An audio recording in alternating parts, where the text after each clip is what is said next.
Good evening. This evening we're going to explore the spiritual developments and motivations behind the push for a one-world government. Many of us who are following the news, we can see all around us the pieces coming together to create a global government, one government over all of the world. But what many people are not aware of is that there is a spiritual thrust behind this as well. We're not only looking at a world government coming together, but also a world religion, or at least a type of interfaithism coming together gradually of the world's religions into one kind of system. And this is the area that I would like to address this evening. At the risk of oversimplifying, I have broken down the motivations behind the one world movement into 5 different categories. And you could probably create more motivating factors, but they'd probably all fall into one of these 5 categories. Quickly, the first is political. I think some people pushing the one world government agenda are doing so for political reasons because they believe if they help to bring it about, it will guarantee them some kind of position of leadership in this world government once it's formed. And that makes sense. The second motivation is economic. And this applies to some of the world's bankers, leaders of major foundations that are helping to fund much of this push. And I personally believe many of them see themselves in a very strategic financial position in the world government once it comes into play if they help to promote it now. At least they think they'll be playing a main role and will be able to benefit from this world government financially in some way. The third motivating factor is naivety. Many well-meaning, well-intended people who simply want world peace. They want to deal with the environmental situation and help heal the planet. And oftentimes without studying organizations first, they become involved in them and go by everything that is told them at the meetings on the surface without digging into what the organization is all about. In fact, we know of people, very fine Christian people, who have given money to an organization that is actually very new age. It's tied in with the environmental movement. They had no idea until I shared with them. And that's their fault. They should have looked into that, but many people don't. So we can't judge all the people involved in this movement and say they're part of a conspiracy knowingly to create one world government, one world religion. Many of them, a pretty high percentage of them, I believe, are naively involved. I'd hate to put a percentage on it, but my guess would be possibly as many as 20%, maybe even 30% of the people in this broader movement, on the fringes of it. The fourth motivating factor, and here's where we really begin to get into the spiritual side of this, is Luciferianism or outright Satanism. A small percentage of the people pushing this one world religion agenda are Luciferians. They believe that Lucifer is the god of light and that Adonai, the god of the Christians, is the god of darkness. They flip things around. And they believe that if they can help bring about this world government, that Lucifer's representative will take his seat on the throne and will be able to rule the world and bring us into a new golden era, which they call the New Age or the New World Order, and a lot of other names, the Age of Aquarius as well. Some of the leaders of today's New Age movement were in fact tightly associated with the teachings of Lucifer. Alice Bailey, have any of you heard of her name? She today is referred to as the mother of the New Age movement. In 1922, she founded Lucifer Publishing Company. And in Exhibit C, in my book, The New World Religion, we have a copy of a title page that came out of one of her first books. And at the bottom, it says Lucifer Publishing Company, 135 Broadway, New York City. Now that's significant because within 2 years, she changed the name of the organization to Lucis Trust. So most people aren't aware that Lucis Trust today was actually founded under the name Lucifer Publishing Company. Alice Bailey wrote many of the occult classics read today and that are available in many of your New Age bookstores, many non-New Age bookstores in the New Age section. Also, one of the leaders of the Theosophical Society, in fact, the founder of that organization, which has been so instrumental and still is today in the development of the New Age movement, Helena Blavatsky, she published for many years a magazine called Lucifer Magazine. And we also have a copy of a front page of magazine reproduced in my book in Exhibit A. I just want you to know that I'm not making these things up. As hard as this is to believe, it's really taking place. There are people out there with great influence who are associated with the teachings and ideals of Lucifer. Alice Bailey actually has had a tremendous influence on the United Nations through Lucis Trust, which has been tied in with various UN events. And you can get a copy of the World Core Curriculum Manual, which espouses the teachings of Lucis Trust and talks about it in their opening page. You can get them at the UN bookstore in the basement at the United Nations. I was there last fall, and it's true. So again, the spiritual and the political behind the scenes really meld together. But only a small minority of the people supporting this agenda would fall into this category of being Satanists or Luciferians. The fifth motivating factor, and this is the category that by far most of the people in this movement fall into, and that is the religious beliefs of pantheism, or those beliefs closely associated with it. Pantheism is really the underlying teaching of the New Age movement.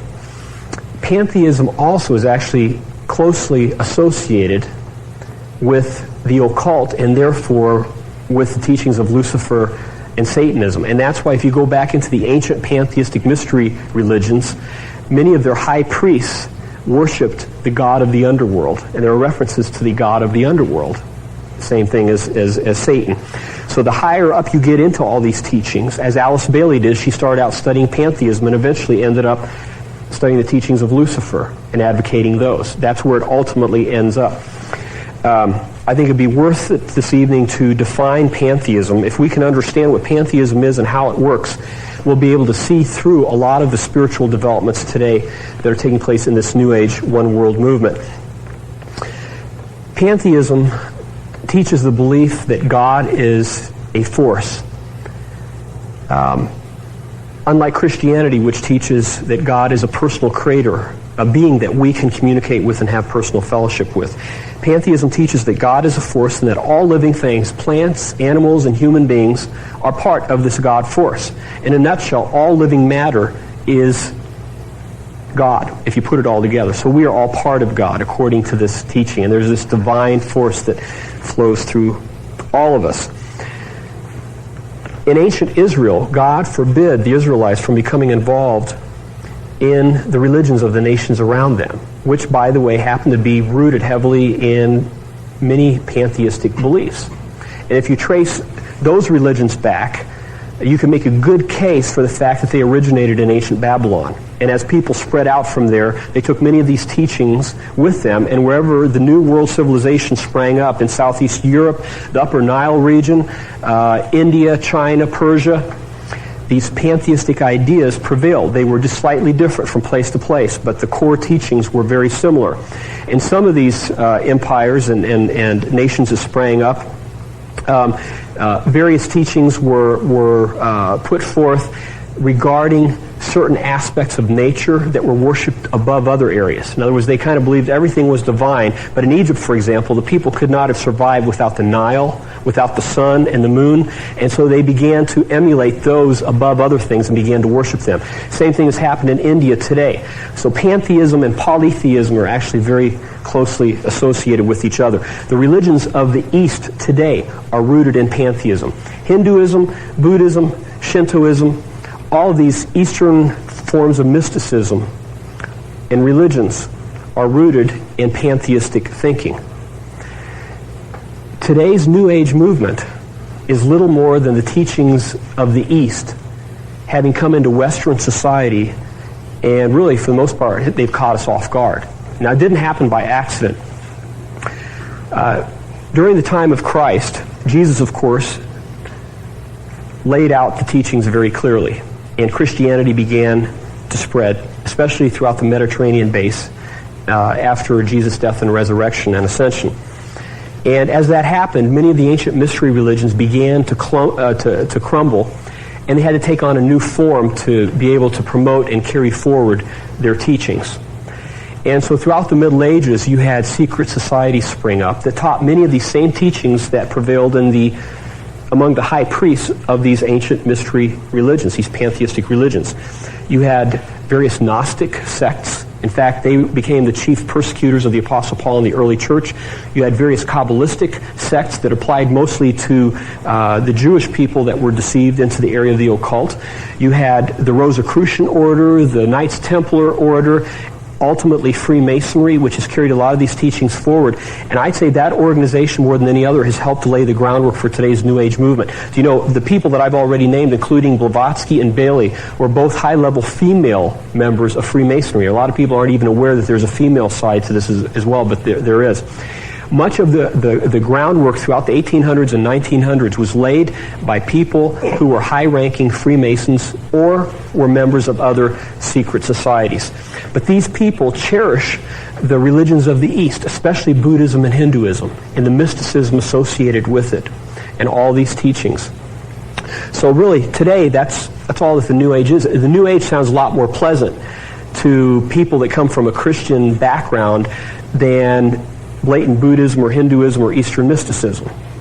And I think that's one reason it has been so effective in catching on in this country. Today, depending what statistic you look at, somewhere between 30 and 40 million American adults dabble regularly in the occult or would consider themselves New Agers. In some communities in this country now, you will literally have a higher percentage of committed New Agers than committed Christians in that area. We had friends of ours who were pastors in Michigan, just outside of Detroit, and they were in areas totally saturated with this. And once they began taking a stand on it, they found out how many people were involved in this. They found out who their adversaries were on all this, and it was amazing how many were. As history moved along, the push became greater to bring Christians away from Christianity and try to steer them into the area of the occult. The Bible makes very clear through many prophecies that in the end times there would be a huge, unprecedented spiritual deception to the point that even the elect could be deceived if that were possible. And I want to pause here for a moment and take a look at just a few of these short scripture references. There are many in the New Testament especially, but just a few of them, beginning with Matthew 24, verses 3 through 5. And this is where Jesus was addressing his disciples as they asked him questions about these matters. Beginning in verse 3. And as he sat upon the Mount of Olives, the disciples came unto him privately, saying, Tell us, when shall these things be? And what shall be the sign of thy coming, and of the end of the world? And Jesus answered and said unto them, Take heed that no man deceive you, for many shall come in my name, saying, I am Christ, and shall deceive many. Verse 23, Then if any man shall say unto you, Lo, here is Christ, or there, believe it not, for there shall arise false Christs and false prophets, and shall show great signs and wonders, insomuch that if it were possible, they shall deceive the very elect. Behold, I have told you before. Now think about it. It would be difficult to deceive the elect under the guise of blatant Buddhism, Hinduism, or the name of another religion. But if you come in the name of Christ and put a Christian top-dressing over occultic and pantheistic ideas, now you can really confuse people and maybe lure some people in. And that's precisely what's happening today. Again, let's take a look at 2 Thessalonians chapter 2 and what Paul had to say about this deception. Verses 9 through 12. It's talking here about the Antichrist, the lawless one. Paul jumps in. He says, Even him whose coming is after the working of Satan, with all power and signs and lying wonders, and with all deceivableness of unrighteousness in them that perish, because they receive not the love of the truth, that they might be saved. And for this cause God shall send them strong delusion, that they should believe a lie, that they all might be damned who believed not the truth, but had pleasure in unrighteousness.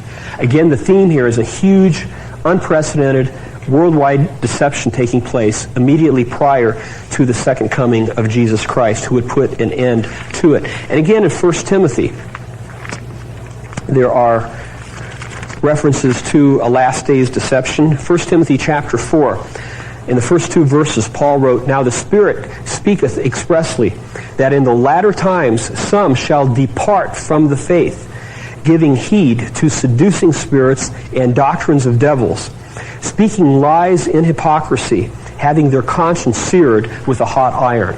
Again, strong words. And there are many other passages of Scripture where those came from, warning us about this end times deception. What I'd like to do now is talk a little bit about specific occult practices that are part of this New Age system. We talked a little bit about the doctrine, the pantheism behind it, some of the other motivating factors behind the New Age One World movement. Now let's look at a few of the specific practices that are involved and how we as Christians might be able to identify occultic ideas so that we do not fall for them. You need to understand, first of all, that occultic practices, for the most part, are outward manifestations of satanic or pantheistic beliefs. You can actually be a Hindu and embrace the doctrine of pantheism without necessarily involving yourself in occult practices. But usually, if people embrace those doctrines, they go on to embrace the practices that grow out, that are the natural result of those beliefs. So most people involved in pantheism also practice certain occult techniques. And that's what I want to focus on, beginning with the whole subject of spirit guides. And I'm sure all of you have heard of spirit guides by now. 15 years ago, probably if I would have asked you to raise your hands, one or two of you in this room would have ever heard of a spirit guide.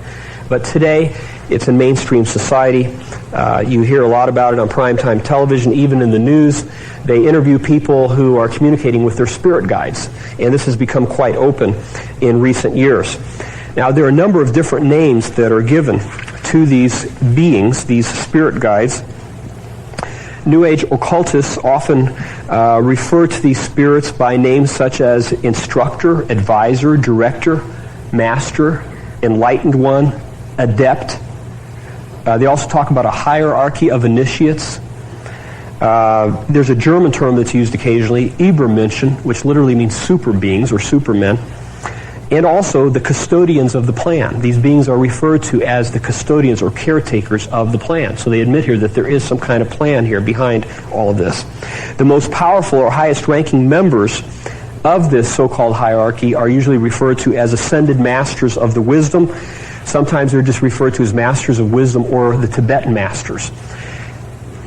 Many New Agers involved in communicating with spirit guides believe that they are headquartered or centered in the area of Tibet, which they believe is the most occultic region on the face of the earth. It's interesting that Hitler brought Tibetan monks to Berlin who were supposed to meditate on his behalf around the clock because he believed this would help give him the victory.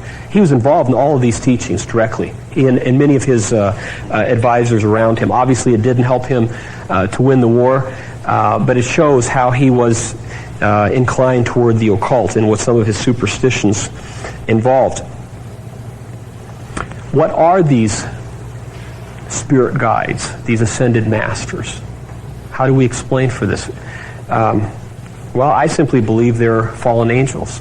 They're demonic entities. I do believe they exist because I've referred to so many people involved in this kind of activity before becoming Christians. People that I now know I can trust, they're brothers in the Lord. They would not lie about the experiences that they had. They had very real encounters with spiritual beings or entities.